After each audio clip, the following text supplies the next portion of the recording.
Assalamualaikum warahmatullahi wabarakatuh. Waalaikumsalam. Waalaikumsalam warahmatullahi wabarakatuh. Oke, selamat siang rekan-rekan. Hari ini kita melaksanakan perkuliahan terakhir ya di mata kuliah Surtelan sebelum mid report atau ATS ya. Sehingga materi yang akan saya paparkan di sini itu ada beberapa agenda ya. Yang pertama adalah berkaitan dengan materi terakhir terkait poligon terbuka ya. Kemudian yang kedua tentu saja mungkin nanti akan saya sepil apa namanya sedikit ya kisi-kisi ujian teori ya. Biasanya teman-teman ketika tidak diberikan beban tugas teori itu akan mengalami kesulitan ketika mengerjakan soal teori ya. Dan tentu saja nantinya untuk ujian teorinya itu dilaksanakan secara daring ya. Secara daring, kemudian untuk yang prakteknya nanti akan eh, kita barengkan dengan mid report ya. Jadi nanti kalau ada jadwal praktek, ujian praktek nanti kita sesuaikan dengan jadwal mid reportnya. Oke, hari ini kita masuk ke materi tentang kerangka dasar pemetaan lanjut ya. Jadi kemarin kita sudah mempelajari poligon tertutup ya di semester 1. Kemudian di semester 2 kita mempelajari kerangka dasar pemetaan yang lain selain poligon tertutup seperti pemotongan ke muka, kemudian pemotongan ke belakang. Kita ada mempelajari dua metode pemotongan ke belakang yang paling umum atau paling sering digunakan yaitu metode Collins dan Cassini ya. Cassini itu kemarin kita pembelajarannya secara asinkron. Dan saya melihat memang ada beberapa mahasiswa yang belum memberikan komentar dan sebenarnya sudah saya tutup, tapi silakan teman-teman mempelajari lagi untuk kemudian menyimpulkan apa yang Anda peroleh dari materi pembelajaran asinkron yang saya jabarkan di YouTube ya. Jadi mohon untuk nanti bisa menjawab untuk keperluan absensi. Kemudian hari ini kita akan membahas tentang materi kerangka dasar pemetaan lanjut berikutnya itu adalah poligon terbuka yang nantinya di pembelajaran secara ATS itu fokusnya adalah ke poligon terbuka, fokusnya ke terikat sempurna. Ya, kita flashback lagi materi yang lalu tentang poligon. Jadi poligon itu berasal dari kata poli yang berarti banyak dan gonos yang berarti sudut. Yang secara harfiahnya poligon berarti adalah sudut banyak. Namun arti yang sebenarnya adalah rangkaian titik-titik secara berurutan sebagai kerangka dasar pemetaan. Ya, jadi ada beberapa titik yang dia membentuk sebuah kerangka yang digunakan sebagai dasar untuk melakukan pemetaan lanjutannya. Apakah itu untuk pengukuran profil, apakah itu pengukuran detail, ataukah pengukuran topografi. Ya, ibarat kita sebagai tubuh manusia itu terdiri dari kerangka dulu, di mana organ-organ tubuh yang lain itu mengikat ke kerangka sehingga memiliki bentuk menjadi apa wujud manusia yang sempurna gitu ya. Jadi kerangka kontrol poligon ini memiliki peranan yang penting. Di semester 1 teman-teman mencoba membangun kerangka kontrol peta itu dengan menggunakan metode poligon tertutup. Kalau yang sekarang sebagian besar PBL itu menerapkan kerangka kontrol petanya dengan menurunkan dari pengamatan satelit. Ya, umumnya menggunakan metode statik, baik di poligon di PBL kelas A, B, C, ataupun kelas malam A dan B.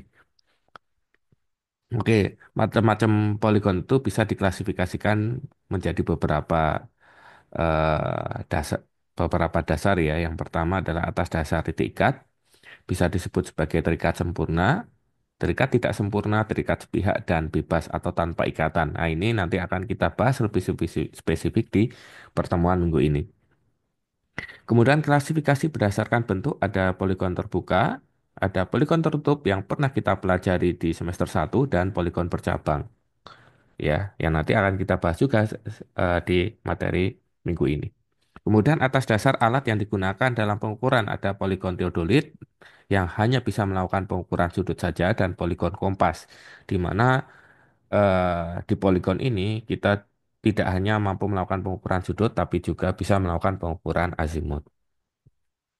Kemudian atas dasar penyelesaian ada poligon numeris berdasarkan hitungan dan poligon grafis berdasarkan penggambaran ya. Yang kemarin kita lakukan di semester satu kita selesaikan secara numeris menggunakan hitungan metode Bowditch.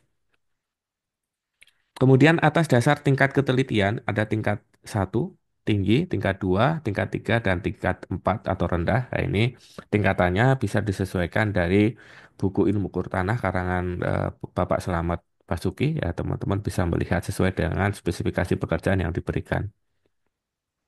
Kemudian atas dasar hierarki dalam pemetaan ada poligon induk atau utama dan poligon cabang atau anakan. Ya.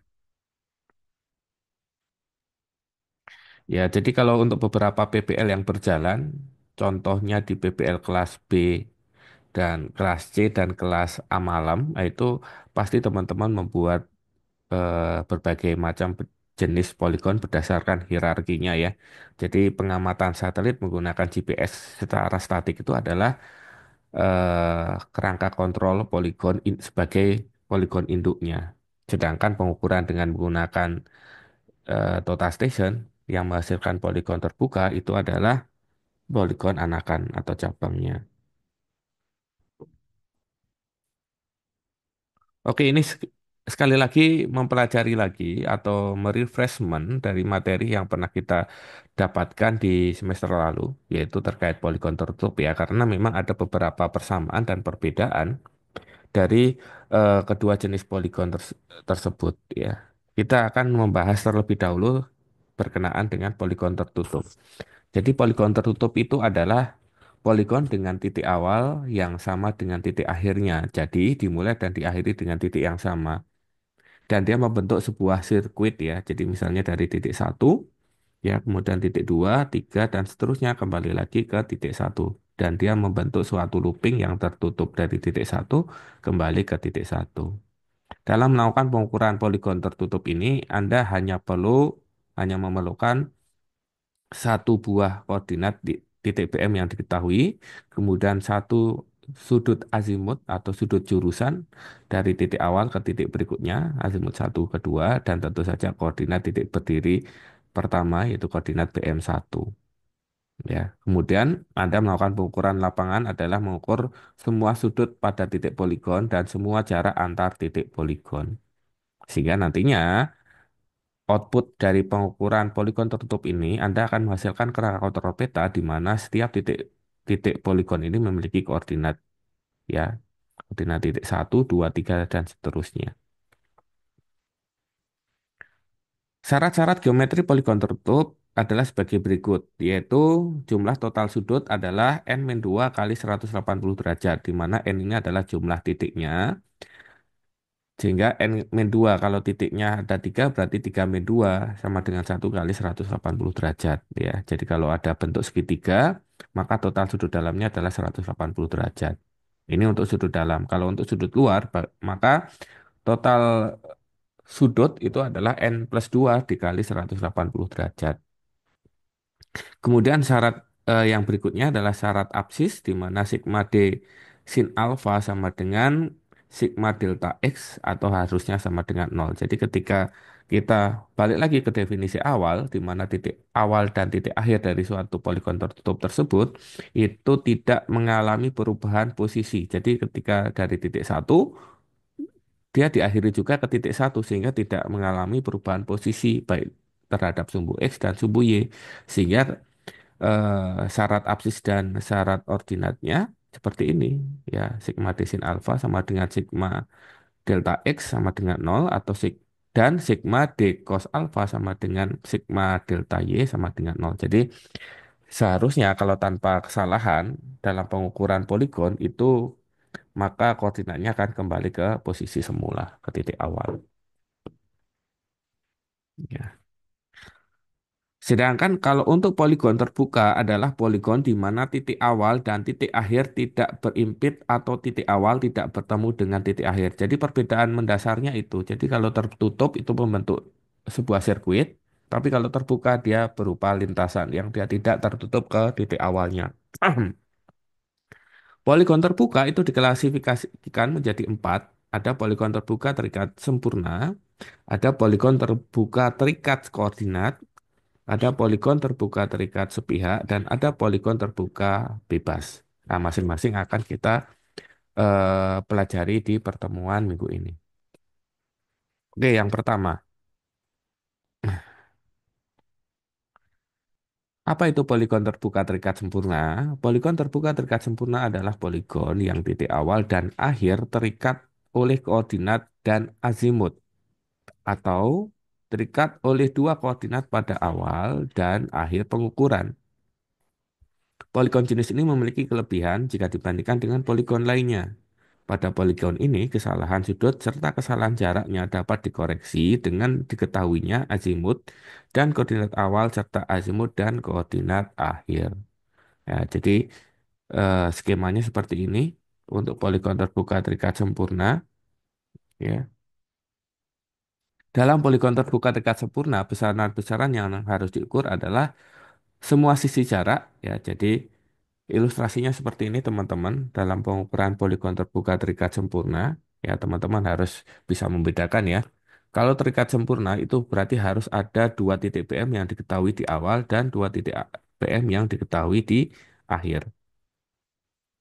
Jadi total titik PM yang harus diketahui adalah 4. Supaya apa? Supaya kita mendapatkan besaran azimut awal dan azimut akhir. Kemudian yang perlu diukur yaitu semua sisi jarak, yaitu misalnya kalau dari sini berarti jarak dari BM terakhir di 2 BM awal, yaitu dari jarak B ke titik satu ke titik 2 ke titik F ya.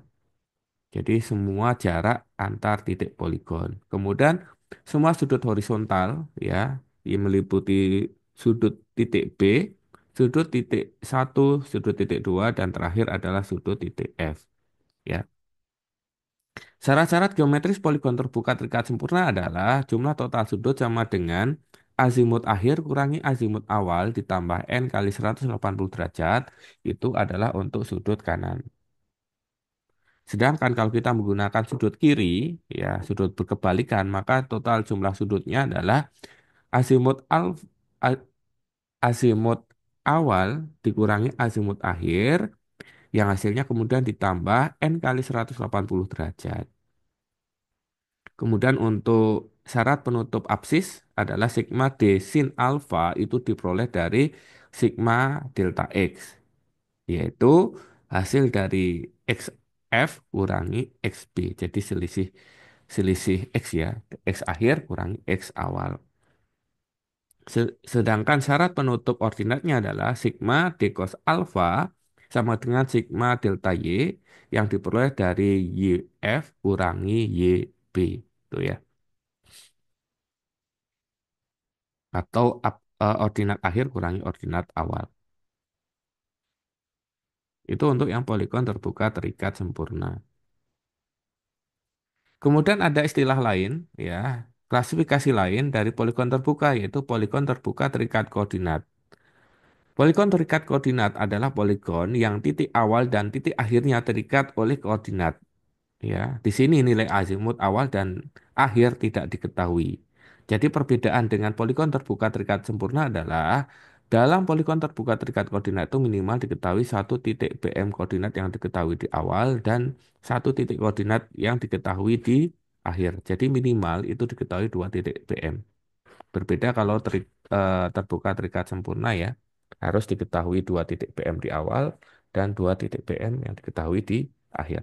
Kalau terikat koordinat hanya satu titik PM di awal dan satu PM di akhir, sehingga nilai awal dan akhir itu tidak diketahui pada jenis poligon ini. Poligon ini sering dipakai di lapangan karena tidak menutup kemungkinan banyak dijumpai hambatan-hambatan, misalnya hanya ada dua titik pengikat yang diketahui sehingga azimut awal dan akhir belum diketahui, sehingga memakai azimut pendekatan. Nah, seperti itu.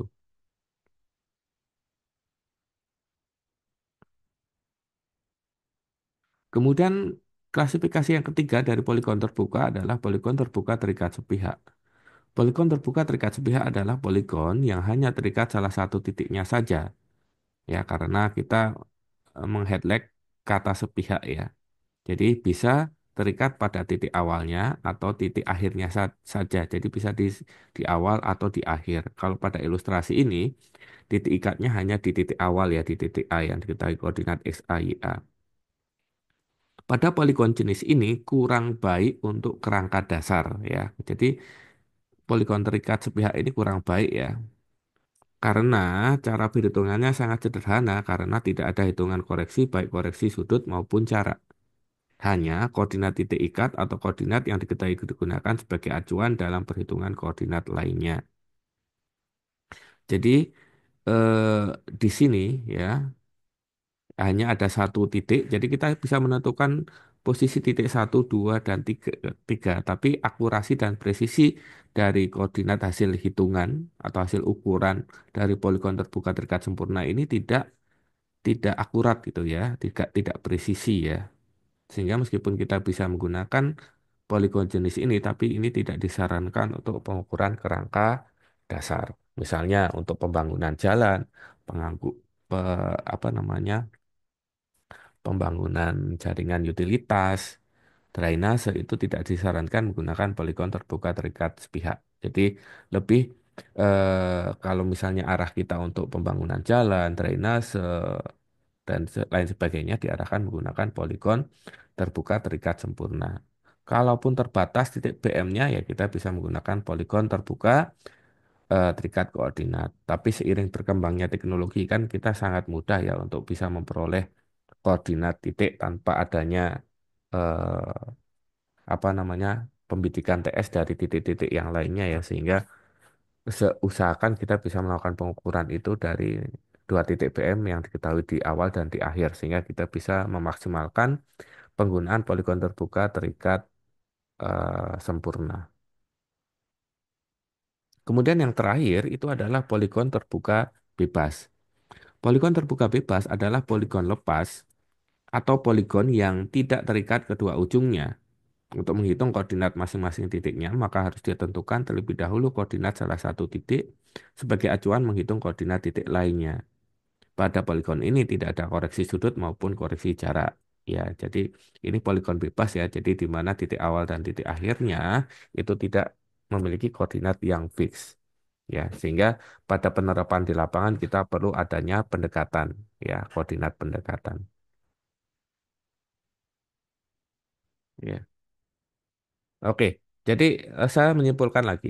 Jadi klasifikasi poligon itu ada banyak ya.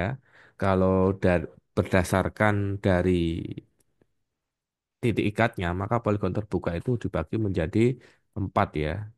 Ya, ada poligon terbuka terikat sempurna, ada poligon terbuka terikat koordinat, ada poligon terbuka terikat sepihak, dan ada poligon terikat bebas. Analogi sederhananya supaya teman-teman bisa melihat atau memahami konsep dari masing-masing poligon. Kalau terikat sempurna, berarti kalau misalnya dalam hubungan asmara ya, misalnya terikat sempurna berarti ada persetujuan dari dua orang tua dari dua belah pihak ya. Jadi dari cowok dan ceweknya setuju, berarti hubungan tersebut bisa dilanjutkan.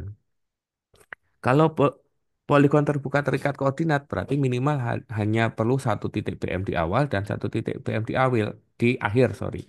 Sehingga ini seperti hubungan asmara biasa, hanya cowok dan cewek yang punya ikatan, tapi apa namanya kedua orang tua dari kedua belah pihak tidak belum ada kesepakatan ya, misalnya seperti itu. Ya. Kemudian ada poligon terbuka terikat sepihak. Ya, karena sepihak berarti salah satu pihak cowok atau ceweknya saja yang menyetujui. Ya, berarti hanya satu pihak saja. Kalau poligon terbuka bebas berarti tidak ada ikatan. Baik cowok atau ceweknya nggak ada ikatan sama sekali. Jadi untuk menyimpulkannya seperti itu. Simpel ya. Jadi ada empat jenis poligon terbuka berdasarkan atas dasar titik ikatnya. Oke, sebelum kita membahas ke jenis poligon lain berdasarkan hierarkinya, sampai di sini kira-kira ada yang ditanyakan? Silakan.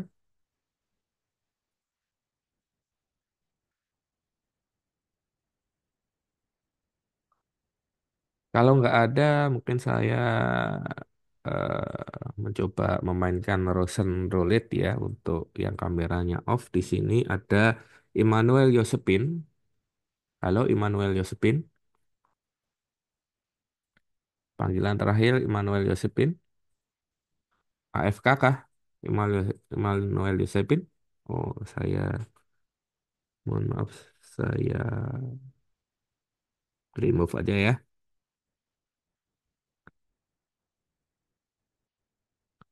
Oke, kemudian Muhammad, siapa ini namanya ini?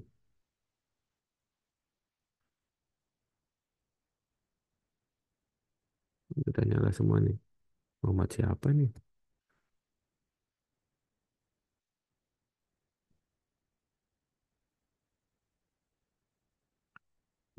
Yo, oke dong.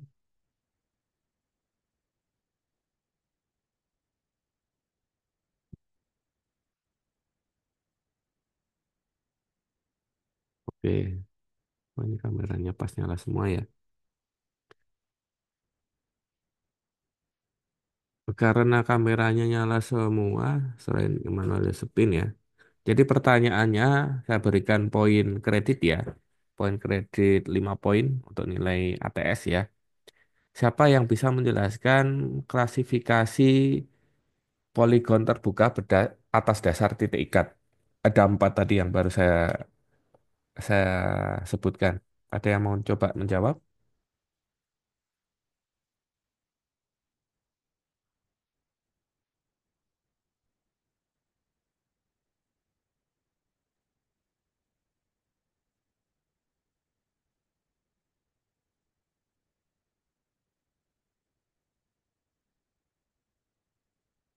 Udah 10 bagi yang bisa jawab.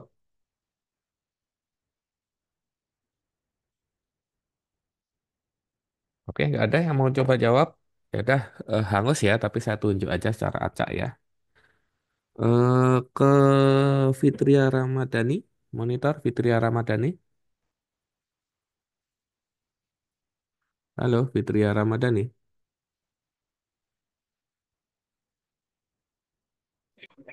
Iya, Pak. Oke, bisa disebutkan kembali 4 jenis poligon terbuka berdasarkan atas dasar titik ikat. Terikat ya, Pak. Poligon terbuka, klasifikasi poligon terbuka berdasarkan titik ikatnya. Sebentar ya, Pak. Ya, tinggal disebutin aja lagi.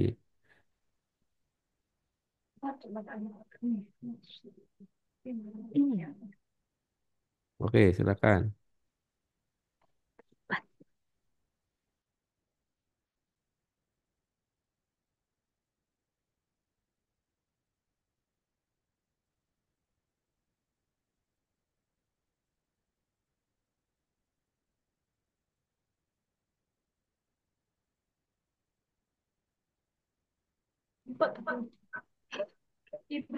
Halo Fitri ya, kamu sambil ngapain Fitri ya? Iya, Pak. Perhatiin nggak Eh, tadi? Oke, silakan. ada ada poligon terbuka bebas, Heeh. ada poligon terbuka terikat sebagian, terus poligon terbuka terikat sempurna. Oke, apakah benar Diar Arisandika?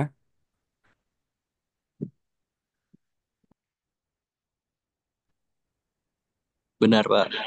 Nah, oke. Muhammad Gifari, apakah benar jawaban dari Fitria Ramadhani?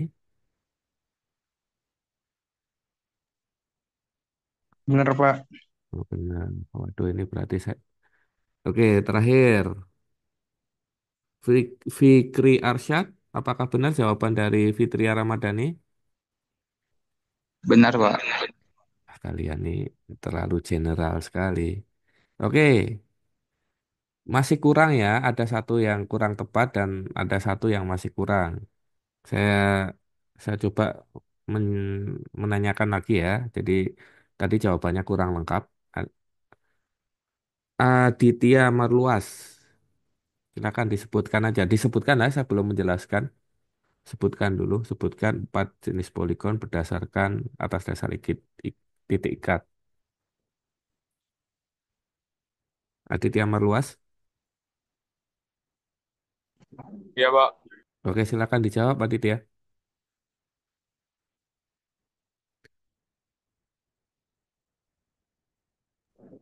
Terikat sempurna, Betul. terikat bebas, Oke.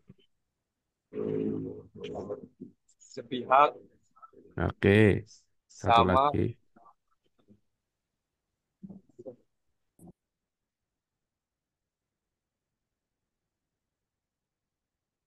Ini udah garuk-garuk kepala ini.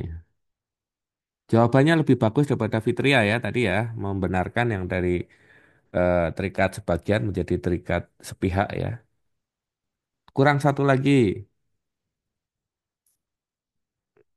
Erika Putri ya, pokoknya yang mukanya nggak kelihatan di kamera saya tunjuk ya. Erika Putri, halo Erika Iya, Putri. Pak. Oke, bisa dilengkapi jawaban dari Aditya Marluas, kurang satu.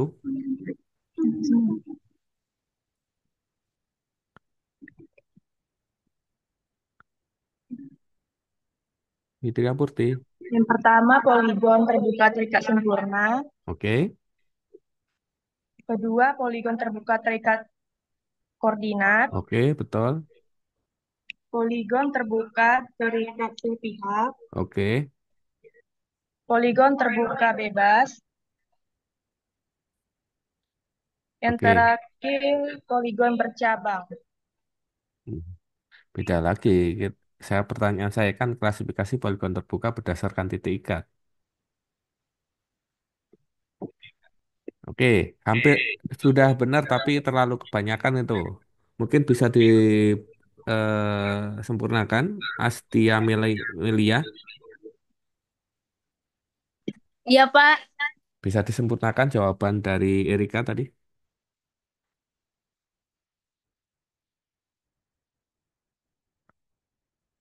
Nggak ada yang bercabang, Pak. Oke, betul ya. Jadi ada 4 poligon terbuka berdasarkan titik ikat. Ada poligon terbuka terikat sempurna, ada poligon terbuka terikat koordinat, ada poligon terbuka terikat sepihak dan poligon terbuka bebas ya. Tadi Erika sudah lengkap sebenarnya, cuma ada penambahan bercabang. Padahal bercabang itu adalah klasifikasi poligon terbuka berdasarkan hierarkinya ya. Ada poligon lain-lain ya.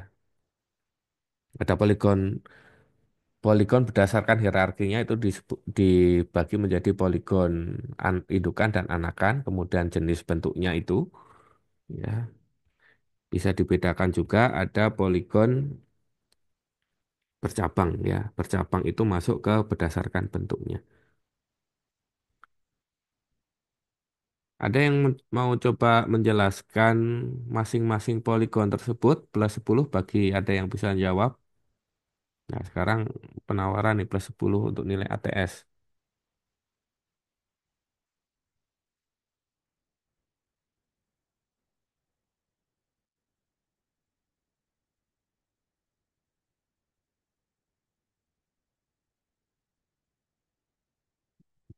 Nggak ada yang jawab ya. Berarti saya coba random sampling lagi lah pertanyaan. Merry Christmas.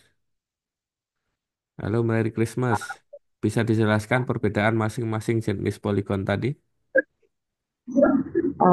Bisa Kak. Hmm, Untuk termasuk kan ada poligon terikat sempurna, hmm, itu poligon yang sisi awal dan akhirnya terikat oleh koordinat dan azimut, atau terikat oleh dua koordinat pada awal atau akhir pengukuran. betul sekali. Terus? Terus em, selanjutnya ada poligon terbuka terikat koordinat. Poligon terikat terbuka Poligon terbuka terikat koordinat adalah poligon yang titik awal dan titik akhirnya terikat oleh koordinat. Hmm, Nilai azimut awal dan akhir itu tidak diketahui.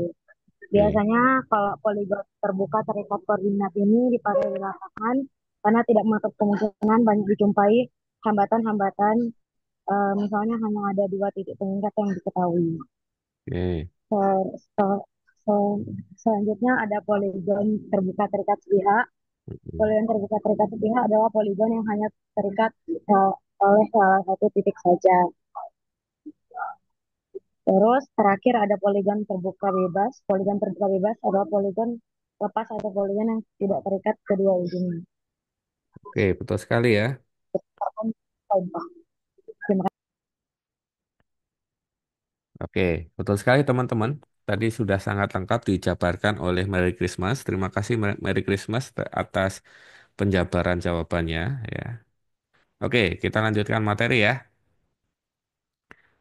Oke, kita masuk ke jenis poligon yang lain ya, berdasarkan bentuknya ya. Jadi ada poligon bercabang. Jadi kalau apa namanya klasifikasi poligon berdasarkan bentuknya itu ada tiga sebenarnya. Ada poligon tertutup, poligon terbuka, dan poligon bercabang. Tapi ini kita bahasnya adalah berkaitan dengan jenis poligon yang lain ya. Ada poligon bercabang dan ada poligon berkombinasi. Apa itu poligon bercabang? Jadi poligon bercabang adalah suatu poligon yang dapat mempunyai satu atau lebih titik simpul, yaitu titik di mana titik di mana cabang itu terjadi. Ya, jadi ini ada sebuah poligon terbuka, ya terikat sepihak ya, diketahui titik 1 pm, diketahui titik A, kemudian ada titik 1, perapatan titik 2, perapatan titik 3, kemudian ada bercabang ke titik 45 di salah satu sisi, dan ke 6 dan 7, 8 di sisi yang lainnya. Sehingga dia mengarah ke dua sisi yang berbeda.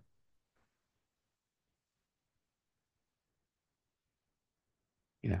Jadi biasanya ini digunakan untuk pemetaan secara apa namanya sistematik ya. Kalau dalam pekerjaan pendaftaran tanah ya itu udah zaman dulu ya, dulu yang masih zamannya Prona redistribusi itu masih menggunakan poligon jenis ini.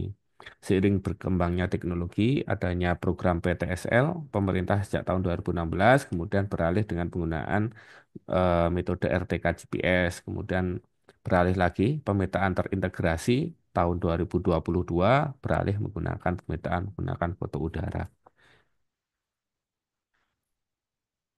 Contoh yang lain adalah poligon kombinasi. Poligon kombinasi merupakan gabungan dua atau tiga dari bentuk-bentuk poligon yang ada atau perpaduan antara poligon terbuka dan tertutup. Jadi di sini ada poligon terbuka dimulai dari titik BMA membuat sebuah jaringan dengan titik-titik perambatan titiknya adalah titik 1, 2, dan 3, kemudian membentuk sebuah poligon tertutup yaitu 3, 4, 7, dan 6. Kemudian di titik poligon 4 bercabang ke titik 5 dan titik poligon 7 bercabang ke 8 dan 9. Jadi ini ada beberapa kombinasi, ada satu buah poligon terbuka, satu buah poligon tertutup, dan dua buah poligon yang bercabang. Nah, kemudian kita akan membahas berkaitan dengan kisi-kisi soal ATS. Jadi untuk kisi-kisi soal ATS itu nanti ini mungkin hanya sekali saya sampaikan ya, mungkin perbedaan antara pemetaan konvensional dengan pemetaan secara otomatis ya. Nanti Anda kan bisa melihat ya perbedaan ketika Anda menggunakan total station, kemudian Anda menggunakan theodolit, perbedaan fitur apa yang bisa diberikan oleh total station dibandingkan theodolit itu. Kemudian yang kedua adalah berkaitan dengan tugas teori yang pernah saya berikan ya. Dulu kan saya hanya pernah memberikan sebuah tugas teori, bagaimana Anda melakukan interpolasi kontur, dan saya melihat beberapa tugas juga masih belum bagus penyelesaiannya, sehingga nanti akan ada satu tugas, maaf, satu soal ujian yang mengharapkan teman-teman itu bisa menyelesaikan interpolasi kontur sesuai dengan skala yang diberikan. Kemudian nanti soal yang lain berkaitan dengan penyelesaian masalah pemotongan ke muka dan penyelesaian masalah pemotongan ke belakang, baik itu metode Collins dan Cassini. Tapi nanti arahnya adalah ke bagaimana Anda membuat desain sketsa, kemudian Anda bikin titik pembantu Collins atau Cassini nantinya, kemudian bagaimana pemecahan masalahnya. Tapi kalau untuk perhitungannya itu adalah pemotongan ke muka. Jadi teman-teman di slide materi pemotongan ke muka itu ada tugas di akhir slide-nya itu silakan Anda pelajari itu. Itu nantinya akan kurang lebih akan bersinggungan dengan materi atau jawaban apa yang harus teman-teman kerjakan di soal ujian survei tesis lanjut ini. Ya, jadi selamat UTS, keep calm and fight for UTS. Ya, sekali lagi itu kisi-kisi ujiannya ya teman-teman. Jadi harapan saya ketika saya menyampaikan kisi-kisi ujian itu teman-teman tidak serta-merta mempercayakan jawaban pada apa namanya AI ya. Dan mungkin dari 4 atau 5 soal itu hanya satu soal yang bisa dijawab dengan menggunakan AI. Apakah boleh menjawab pakai AI? Ya, saya nggak bisa membatasi teman-teman menjawab pakai AI karena kan pembelajarannya secara online ya. Tapi mungkin untuk beberapa waktu ke depan nanti pembelajaran ujiannya itu harus kameranya harus nyala ya. Jadi, tapi saya harus men-setting platform itu dengan waktu yang baik ya sehingga siap. Tapi untuk yang ujian depan itu masih dilaksanakan secara online. Ya, jadi sekali lagi Anda jangan menggunakan ChatGPT murni atau AI. Boleh menggunakan AI tapi mohon sesuaikan dengan literatur atau referensi yang Anda gunakan. Ya, jadi ketika Anda nggak tahu istilah apapun, misalnya kayak soal ujian tahun lalu ya, sebutkan pengertian dari KKH dan KKV. Ah, banyak sekali pengertian yang Anda comot langsung dari AI ya. Memang saya nggak tuliskan kepanjangan dari KKH atau KKV, tapi teman-teman banyak sekali yang copy paste KKH sama dengan tulis di ChatGPT, KKV juga ada tulis di ChatGPT. Jadi ibarat kata ini kita bukan bermain brain root ya. Travalero, tralala, apa namanya lagi, Bombadilo, Krokodilo. Nah, itu kan aneh juga ya. Jadi kita mau melihat apa namanya jawaban yang diharapkan malah jawaban murni dari ChatGPT itu ya. Jadi harapan saya itu tidak terjadi di ujian ini. Oke, sampai di sini kira-kira ada yang ingin ditanyakan rekan-rekan?